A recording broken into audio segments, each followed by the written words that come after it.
दीजिए, यत्र नार्यस्तु ना पूजनते तत्र सर्वास क्रियाम स्फलाम होत। अर्थात जहाँ माताओं बहनों का सम्मान होता है देवता वही निवास करते हैं, और जहाँ अपमान होता है वहाँ भूतों का वास होता है, क्योंकि वही तो है मालिक संसार की। हमारी शक्ति स्वरूपा जगदम्बा, ये नारी कन्या महिलाएं, इनके अनन्य रूप हैं, अनन्य नाम है।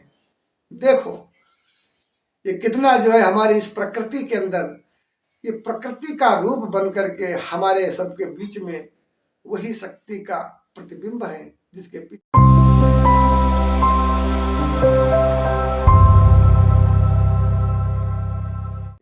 दूसरे पार्ट में फिर हम आते हैं। दहेज एक दानव है, इसे न पाले, और बेटी कन्या पुत्री दादी नानी काकी चाची बुआ जीजी फूफी, अनन्य प्रकार के नाम किसके? एक कन्या के। ये कौन है कन्या? वही जगत जननी जगदम्बा अम्बा माँ भगवती का प्रतिरूप। लोग ढूंढते हैं भगवान को, तो आप किस चीज का रूप है? लोग ढूंढते हैं अष्टभुजी वाली को, माता सरस्वती को, माता भगवती को, लेकिन वो ये नहीं जान पाते हैं कि वो रूप बदल करके और हकीकत में वो माँ सरस्वती के जिनके हम डायरेक्ट पैर छू सके, वो माँ भगवती जिनके हम झुककर उनके आंचल में अपना जो है सर छुपा सके, वो माँ भद्रकाली कृपालिनी दुर्गा क्षमा शिवा धात्री माता सहा सदा नमस्तुते, वो माँ भगवती कल्याणकारिणी माँ अम्बा जगदम्बा जिनके हम स्तन से मुख लगा करके अपने जीवन का मार्ग चुनते हैं। तो वो माता का रूप, जब नन्ही सी बिटिया है तब भी वो माता का ही रूप है। जब वो शादी होती है तो किसी की पत्नी बन जाती है, फिर बुढ़ी होती है तो दादी बन जाती है, तो सभी जानते हैं। हम यही कहना चाहते हैं कि जो इतना महत्वपूर्ण, जिसके बगैर कुछ नहीं होता है, अगर वो कन्या आपके घर परिवार में एंट्री ना दे तो भूतों का डेरा हो जाता है। यत्र नार्यस्तु पूजन्ते तत्र देवता हरवन्ते। ध्यान दीजिए, यत्र नार्यस्तु ना पूजन्ते तत्र सर्वास क्रियाम स्फलाम होत। अर्थात जहाँ माताओं बहनों का सम्मान होता है देवता वही निवास करते हैं, और जहाँ अपमान होता है वहाँ भूतों का वास होता है, क्योंकि वही तो है मालिक संसार की। हमारी शक्ति स्वरूपा जगदम्बा, ये नारी कन्या महिलाएं, इनके अनन्य रूप हैं, अनन्य नाम है। देखो ये कितना जो है हमारी इस प्रकृति के अंदर, ये प्रकृति का रूप बन करके हमारे सबके बीच में वही शक्ति का प्रतिबिंब है, जिसके पीछे संसार घूमता है। और वही शक्ति जिसके यहाँ अवतार लेती है, पैदा होती, कहते हैं लड़की पैदा हुई तो कुछ मूर्ख उस चीज पर नहीं सहमति जताते हैं, लेकिन जो ज्ञानी है, जो सिद्ध पुरुष हैं, वो प्रसन्न होते हैं, क्योंकि 2 बीघा खेत के एक गरीब ने खरीद लिया है। जी, 2 बीघा खेत एक गरीब ने खरीद लिया है। अब उस गरीब के यहाँ तो सोना चांदी है, जो जही जाने ते दे जनाई। जब से वो कन्या आई, आपने सुना भी होगा कि जब से वो कन्या आई, जब से हमारी बिटिया पैदा हुई, तब से हमारे घर में संचर धन धान की वर्षा हुई। पॉइंट। यदि बच्ची अपने घर से कहीं, तुम्हारा बच्चा अलग हो गए, तुम अगर कहीं उसको अलग दे रहे हो तो क्या तुमसे ले रहा है? वो तो शाखा है। क्या तुम खिलाने वाले हो?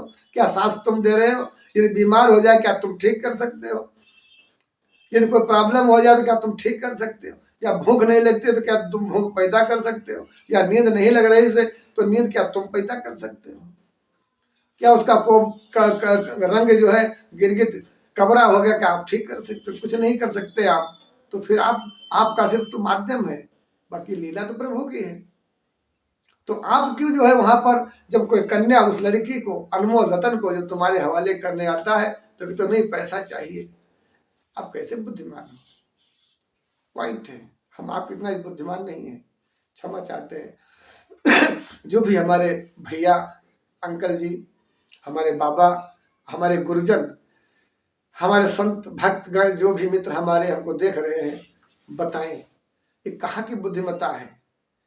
आप समाज में के अंदर कहते हो हमसे बड़ा कोई यहाँ पर पैसे वाला नहीं है, और जो कोई कन्या आपके घर में दीपक जलाने आता है, कहता हम आपके घर में दीपक जलाएंगे, पुत्र होगा, पोता होगा, तुम्हारा नाम होगा, ये किसका पोता जा रहा है, ये फलाने का पोता जा रहा है, किसकी बदौलत? वो कन्या की बदौलत, वो कन्या राजा जनक की बदौलत। और जब वो राजा जनक तुम्हारे यहाँ आए हैं अपनी कन्या का अपहरण करने, तो आप उनसे मोल कर रहे हो। क्या आप गरीब हो या भिखारी हो? अगर पैसे वाले हो तो पैसे वाला तो किसी से कुछ मांगता ही नहीं, गरीब है तो भी किसी से कुछ हाथ नहीं फैलाता है, क्यों? गरीब जानता है भगवान की लीला है, वो नहीं हाथ फैलाता किसी के आगे।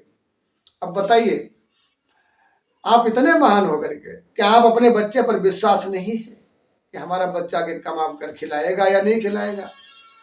क्या आप ही कर्म के भागीदार हो? आप अपने बच्चे को पढ़ा लिखा करके इतनी पैसे वाला, इतना उन्नति वाला, इतना योग्य बनाया है, तो उस पर भरोसा भी तो करो। तुम्हारी बहू को नहीं खिला सकता तुम्हारा बच्चा, तुम 4 बच्चों को खिला रहे हो, और 4 बच्चे मिलकर के तुम 2 लोगों को नहीं खिला पा रहे। ये कैसी शिक्षा आपने दे रखी है? ये कैसी शिक्षा हमारे समाज के अंदर चलती है? अनाथालय खुल रहे हैं, बताइए, वृद्धाश्रम खुल रहे हैं, क्यों खुल रहे हैं? दिन पर दिन स्कूल खुलते जा रहे हैं, दिन पर दिन शिक्षित नौजवान एक से एक बुद्धिमत्ता हमारे देश के अंदर प्रगति कर रही है, लेकिन फिर भी माँ बाप का कोई जो है जो जड़ है। यही कहानी मैं वही कहना चाहता हूँ, ये दहेज प्रथा वाली कहानी, यानी कि कन्या हमारी जो है, नारी जगत हमारा इतना जो सर्वप्रथम वही है, माँ कामाख्या, भगवती, भगवान। पहले सीता माता का नाम, श्री राम, जय जय राम। ध्यान दीजिए, ये कोई भी नाम लीजिए, माता पिता, माँ का पहले नाम माता, पिता माता नहीं आता। ध्यान दीजिए, फिर वही कन्या जब तुम्हारे घर में आती है तो विवाह करते हो, तो उसको उसके वरण में तुरंत खुश होना चाहिए, उसको दौड़कर गले लगाना चाहिए। आजकल क्या कहते हैं, वो इतने रुपए लेंगे तो करेंगे विवाह। भाई ये क्या है सब? बताइए दादाजी, बताइए, आप बताइए, कमेंट में जरूर लिखिएगा। ये दहेज, दासे दहेज, दासे दानव, हा से हैजा फैलाने वाला, जा से इतने बुरे जख्म देने वाला कि कभी भी नहीं पनप पाएंगे। अब रूप उसके अनेक हो सकते हैं, जैसे राहु केतु राक्षस बन के जो है देवताओं में आ गए अमृत पीने, ऐसे ही समाज को खोखला करने के लिए, समाज को जो है एक दरिद्रता प्रदान करने के लिए एक ऐसा फैशन चला दिया है कि जिसको पोजीशन नहीं है कि 1 लीटर पेट्रोल खरीदने की, वो भी बैठा है चरपैया पे, मुंह मोड़े का मोटरसाइकिल चाहिए, उनका मोटरसाइकिल का पूछो चलाए पावत हो, का पूछो पप्पा की पगार है इतनी जो वो पेट्रोल डरवाए पे है, का तुम कमाई होती हो कुछ हो? हम डिग्री किए हैं, तो अरे डिग्री कहाँ करी हो? डिग्री तुम्हारे जैसे बहुत लिया घूम रहे हैं। को बिटिया है वह तो थोड़ी कमाई जाइए, घर की लक्ष्मी वह थोड़ी जी है बाहर, तुम क्या करते हो? कुछ ना है, हम 5,000 रुपया पर वह काम करते हैं, तो 5,000 का हुए, 1100 का सिलेंडर हुआ, और आगे ब्याह फिर कैसे हुए? हम लियाबा तो मोटरसाइकिल लियाबा नहीं लियाबा नहीं। अब बताओ, पहले यह कहानी कह रहे हैं, पेट्रोल डरवाई नहीं पाई है, लड़ी गई तो संभरवाई नहीं पाई है, पुलिस वाले रोक लिए भैया हमरे, तो वही उनते चालान का पैसा भरना ही पाई है, और बैठे हुआ मोटरसाइकिल लियाबा, एक हेलमेट नहीं खरीद को है, जब से ब्याह हुआ है जब मोटरसाइकिल आई है। लेकिन अब सोचिए ये कितना बड़ा अपराध है। अब दूसरे पर निर्भर करते हैं, क्या भगवान पे भरोसा नहीं है? क्या उस परमात्मा पे भरोसा नहीं है? क्या अपनी भुजाओं पर भरोसा नहीं है? बताइए, अगर अपने पर आत्म भरोसा नहीं, आत्म समर्पण नहीं, आत्म भरोसा नहीं, तो क्या दूसरे पर भरोसा करने से क्या काम चल जाएगा? चलो मोटरसाइकिल दे दिया, लड़ गई, फिर क्या करोगे? कोई का ठेका थोड़ी है जिंदगी भर बनवाता फिर। एक बार पेट्रोल डला दिया, फिर क्या करोगे? घर बेचोगे, लड़ेगी तो उसे उधार लोगे, कुछ भी करोगे, ब्याज पर ब्याज होगा, जिंदगी नरक बन जाएगी। तो ये अपराध के अंतर्गत आप अपराध में, ऐसे आप अपराध में बर्बाद जाएंगे। ये अपराध ही है जी। बड़ी बारीकी से अनन्य रूप रख करके आपके अंदर घुस जाता है अपराध, और आप स्वयं अपराध करने लगते हो और कहते हो ये फैशन है। अब आप गए, बारात के अंदर गए, कोई थोड़ी सी व्यवस्था अगर नहीं है, आपने दिमाग खराब कर लिया, हमने ये कहा था वो नहीं है भाई, आपने वो कहा था नहीं है, आपने 6 मेल की मिठाई कहा था वो भी इसमें नहीं है, हमने ये कहा था वो तुमने कुछ नहीं किया। भैया यज्ञ दान है, कन्यादान, महादान, यज्ञ, इतने इस यज्ञ से बड़े संसार में कोई दान ही नहीं, कन्यादान से बड़ा। और अगर इस दान में कहते हैं कोई भी शुभ कार्य हो, कोई भी कैसा भी कार्य हो, एक आध कार्य तो लटक ही जाता है। तो वही यहाँ पर भी हुआ। अगर हलवाई ने व्यंजन तैयार किए और वहां उसमें रामरस अर्थात नमक नहीं डाला तो सब गड़बड़, तो उसमें नाराज नहीं होना है, फटाक से बल उठाओ को इसको चेक करो, क्योंकि तुम दोनों पक्षों को पूरे समाज की सुरक्षा करना है। ये नहीं तुम उसके ऊपर आए हो। आप एक एक बच्चा जो बारात के अंदर जाता है, बच्चे से लगा करके बुजुर्ग तक, एक एक बच्चे की जिम्मेदारी है इस बात की कि अगर कोई भी गड़बड़ होता है तो उसको आप अपने तक सीमित रखें, सहमत रखें, उसको हवा ना दें, क्योंकि ये यज्ञ है, यज्ञ में सहयोग करें। आप उस यज्ञ के पंडाल में की एक टनाई है, एक उसमें का खंभा है, अगर वो खंभा एक हिल गया तो पूरा पंडाल हिल जाएगा। इसीलिए उस यज्ञ में आप भागीदार बने, सम्मान करें उस वहां पे। अगर कोई जल नहीं पा रहा है तो जल की जगह पे खड़े हो जाए, लीजिए भाई पीजिए, सेवा करते। वैसे तो आप रोज सेवा करते, अगर वहां पर अपनों के अपने हैं, अगर अपनों की सेवा कर लिया तो क्या बुरा है। माना कि लड़के वाले से आए हैं, अगर लड़की वाले की तरफ से होते तो वहां पर हम सेवा करते। अब हम लड़के वाले की तरफ से तो कोई बात नहीं, हमारा पेंशन नहीं खराब जाएगा, कोई बात नहीं। जो हमारे भाई लोगों को हम सेवा करने का अवसर मिलेगा, ये नहीं मिलेगा हमें। ये देखिए ईश्वर कितना जल्दी तुम्हारे अंदर जो है आकर्षण पैदा करता, अपना जो है घर करता है। और ये अपराध, दहेज वाले जो अपराध है, ये अपने बच्चे पर भरोसा करें। आपने शुरू से AB से लगा के पता नहीं कितनी डिग्रियां हासिल करवा दिया और फिर भी आपको भरोसा नहीं है, अपने बच्चे का सौदा करते हो। बताइए, उन राम प्रभु का सौदा करते हो, जो सीताराम पर कहते हैं एक बड़ी अच्छी जोड़ी है सीताराम की, क्या उस सीताराम का धंधा करते हो या बताइए क्या करते हो? अपने पे भरोसा नहीं है। अगर सीताराम है तो जो सीताराम तो संसार को खिलाने वाले हैं।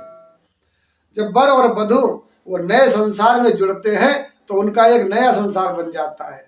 तो उनका कर्म है कि संसार को भरण करना। वो चाहे मेडिकल पे हो तो भी उनको संसार को अच्छी और सुंदर दवाएं देना और अपना परिवार चलाना। अगर वो वर वधू सीताराम अच्छे हैं तो आप गए हैं, अगर वो किसान भी हैं, आप सब्जी बना जो है भी बोते हैं, लगाते हैं, तो आपका कर्म है यहाँ अच्छी देसी खाद से ही उसको तैयार करके, ना कि कोई केमिकल डाल करके, और अच्छी सब्जी समाज के अंदर देना और समाज की भलाई करना। अब डॉक्टर हैं, वो क्या कहते हैं, आप जैसे सिंपल सा लीजिए, जैसे चाट वाले हैं, हलवाई हैं। आप हलवाई भी देखा होगा कि कहीं कहीं की मीठा खाने का दिल नहीं कहता है, और कहीं कहीं का मीठा का मतलब यही होता है कि मीठा खाते रहो खाते रहो खाते रहो, दिल नहीं भरेगा। लेकिन आज की मिठाई बस थोड़ी सी खाओ, कहते बस बस बस बस। अरे मिठाई तो मिठाई हुआ करती थी, लेकिन पता नहीं वो कैसी मिठाई थी। आज मिठाई देखिए वहां पर कैसी है, बिल्कुल बेकार, नहीं समझ में आ रही, और वो भगवान को खिला रहे हैं। तो जैसे आप कर्म करोगे वैसे फल मिलेगा आपको। ये हम नहीं कह रहे हैं, ये कड़वा सत्य है। सत्य पर आधारित हमारा ये प्रोग्राम चल रहा है, सत्य पर आधारित। और तो दोस्तों, ये कड़वा सत्य है, जो अपराध है ये आपके हमके हमारे बीच में है। आज से कसम खाए, कोई किसी से शादी विवाह भर में मोल नहीं करेगा, कोई एक दूसरे से। और ये भी नहीं, जो तुम्हारी इच्छा हो ले आओ, जो तुम्हारी इच्छा हो वो हमको खिला दो, क्योंकि एक दिन के खाने से ना तो हम जी जाएंगे और ना हम मर जाएंगे। लेकिन अगर आप किसी के दरवाजे पर गए हैं और उसका अगर सम्मान करते, तो वो सम्मान आपको जीवन भर बना रहेगा। और किसी के दरवाजे पर अगर आप अपमानित हो गए, तो वो भी सम्मान, वो भी अपमान तुमको जीवन भर याद रहेगा। तो इसलिए विवाह, ये कन्यादान, दान महादान, ये नारी जगत एक आधार है सृष्टि का। नारी जगत सृष्टि का एक आधार है, किसी भी धर्म के हो, लेकिन हर धर्म के अंदर नारी जगत का सम्मान होना चाहिए। और नारी जगत के लिए अगर कोई भी महत्वपूर्ण कार्य होता है, जैसे कन्या का विवाह है, कन्या कोई गरीब है, कन्या की कोई बीमारी है, या कन्या की कोई भी आवश्यकता है, वो पढ़ नहीं पा रही, लिख नहीं पा रही, उसके पास उचित व्यवस्था नहीं है, तो कहीं भी किसी भी क्षेत्र में हो, उसकी रक्षा करना तुम्हारा प्रथम कर्तव्य है। क्योंकि तुम समझो वो एक कन्या हमारी है, इसलिए उस कन्या की देखरेख करो। ऐसे जब भावनाएं रखोगे तो देखिए कोई मोल नहीं, बगैर शादी के, बगैर शादी के आपका जो है ये बगैर शादी और कितना आनंद आता है। आप अपनी व्यवस्था कर लें, उन्होंने अपनी व्यवस्था कर लिया, और फिर आनंद ही आनंद। और फिर जो देना है जिसको, वो तो अपने देता ही है। भाई हमने ठान लिया अपनी बच्ची को हम फला फला चीज देंगे, तो हम दे रहे हैं, उसमें कोई दहेज नहीं, वो हमारी बच्ची है। हम अपनी बच्ची को वो सारी खुशियां दे रहे हैं, जो खुशियां हैं, हमें जो अच्छा लगा, जो हमारी बच्ची ने मांगा, पापा हमें ये चाहिए, वो चाहिए, ये चाहिए, वो हमने दिया। वो कोई दहेज नहीं है, वो बच्ची के एक आवश्यक, वो उसकी एक जो रोज दिनचर्या के लिए प्रयोग करने वाली चीजें हैं। पता नहीं वहाँ चारपाई चाहे जैसी है कैसी है होगी, चाहे जैसी, हम अपनी बच्ची को नई चारपाई दे देंगे, लेके देंगे। पता नहीं उनके यहाँ वाहन है या नहीं है, हम लेने योग्य है तो हम एक साइकिल खरीद कर 5,000 की दे देंगे। दामाद अपने वो काम करेगा, सब्जी बेच लेगा उस साइकिल से अपना धंधा कर लेगा, हमारी बेटी को खिलाएगा। इसलिए होती थी सुविधाएं। लेकिन आजकल साइकिल तो खड़ी है, लेकिन साइकिल लियाबा, तो ये भी मंद बुद्धि की ही कहानी है। जो भी व्यक्ति, दोस्तों क्षमा चाहते हैं, जो भी मंद बुद्धि के लोग हैं, जो कहते हैं नहीं मुझे इतना चाहिए, वो ज्ञानी नहीं है, हम उन्हें अल्प ज्ञानी कहते हैं। और जिस दिन वो दोनों हाथ फैला देंगे और कहेंगे नहीं हमारी बहू है, हम कन्या, तुम्हारी कन्या तो हमारी कन्या, हमारी बहू है, हम बहू हमारी आएगी, जो भी साथ में लाएगी हम मुंह मांगेंगे नहीं, क्योंकि हम टोकेंगे नहीं। जो हमारी बहू ले आ रही है वो हम ले आएंगे लेकर के, और हम खुश हैं, क्योंकि बहू दिखने वाली तो कोई चीज नहीं लाई है, लेकिन वो मुट्ठी में अपने भाग्य बंद करके लाई है, जो शायद हमारे मोदी, अंबानी, टाटा, बिरला, इनके जैसे जो ये पैसे वाले हैं, इनके बाद में हो सकता है तुम्हारे कुल का ही नंबर आए। तो ये भाग्य बहू लेके आती, उस भाग्य में दखलंदाजी ना करे। मैं बाबा पुजारी, दुर्गा प्रसाद पुजारी एंड दुर्वासा ऋषि, भगवान शिव ने हमें इस नाम से अलंकृत किया है, दुर्वासा ऋषि के नाम से। तो दोस्तों मैं वादा करता हूं, आप भक्तिमय रहे, किसी के साथ कोई छल छलावा ना करे, और सभी का सम्मान करें, प्रेम से रहे। सब करते हैं, लेकिन कुछ लोग जो है नहीं मानते। हमारे हर वीडियो में अगर एक व्यक्ति भी समझ गया तो मेरा जीवन धन्य हो गया, हमारे प्रभु हम पर खुश हो जाएंगे। और आपका सबका आशीर्वाद मिला तो हम भी जो है आगे सत्य पर आधारित चलते रहेंगे। जितने ही आप लोग हमें आशीर्वाद देते रहेंगे, हम आपके बीच में मन प्रफुल्लित करके आते रहेंगे, और हमारा जीवन आप लोगों के लिए ही बना है। ये कड़वा सत्य है। आप चाहें जब आकर हमें चेक कर सकते हैं। हमारा जीवन आप लोगों के लिए ही बना है और इस पर हम चर्चा करते रहेंगे। और बड़ी रोमांचक कहानियां हैं हमारे पास, हमारी जो हमने करोड़ों जानें बचाई संसार के अंदर। और बड़ा आनंद आता है भक्ति में रह करके। तो देश और समाज की सेवा करें, यही ईश्वर को भी न्याय है। जब भगवान जैसे आप बनोगे तब भगवान आपके अंदर खटाक से आ जाएंगे और कहेंगे बेटा वो करना है। फिर बड़े बड़े साधु ये सब हार जाएंगे और तुम आनंद से सम्मान पाओगे। ये है ईश्वर की लीला। हमारे महापुरुष, हमारे साधु संत जो भी देख रहे हैं सभी को प्रणाम दंडवत। और फिर पुनः अपनी वाणी को एक बार रिपीट करते हैं। दोस्तों, कोई भी शादी विवाह के लिए आए तो वो पता नहीं कौन सा भाग्य लेकर के आ रही है, इसलिए उस भाग्य को टोका ही नहीं, उसके भाग्य को मोल ना करे उस भाग्य का, नहीं तो वो भाग्य नाराज हो जाएगा और जो देना है वो बंद हो जाएगा। इसलिए आता है आने दो, और जो लाती है उसको सब लाने दो। टोको नहीं कि मैं 12 लाख लूंगा तो 12 लाख पे रह जाओगे। और जो कहोगे नहीं आने दो, हमारी बहू आ रही है, हमारी लक्ष्मी घर में, हमारे लक्ष्मी आ रही है, तो लक्ष्मी है। हर प्रकार की लक्ष्मी तुम्हारे यहाँ घर घर घर घर करेगी। ओम लक्ष्मी माता। जो भी हमारे बच्चे देख रहे हैं इनको सबको धन धान पूर्ण से इनको माला माल करो, यही हमारी उस प्रभु से इच्छा है। ओम नमः शिवाय। जय हिंद, जय श्री राम। अपने अपने माता पिता की सेवा करो। इस धरती पर इसके सिवा कोई भगवान नहीं है।